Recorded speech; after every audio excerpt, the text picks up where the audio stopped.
In this video, I will show you how to enable macros in Microsoft Excel. So click on File, then More. Here click on Options. Now, guys, you will get these settings. So you have to click on this Trust Center. Then here click on Trust Center Settings.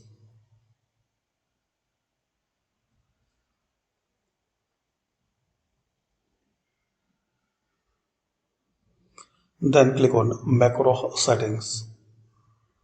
So you will get these all options to enable macros. So select this fourth option, enable VBA macros, and make sure it's not recommended.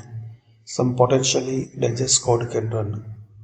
But if you are sure and you want to use macros, so enable it. And there are some more options. You can enable Excel 4.0 macros when VBA macros are enabled. And also for developer, you can give the access to the VBA project object model. So this is the settings to enable macros in Microsoft Excel. After that, just you have to click on OK. Now exit and reopen Excel. So this is the setting to enable macros in Excel. Thanks for watching.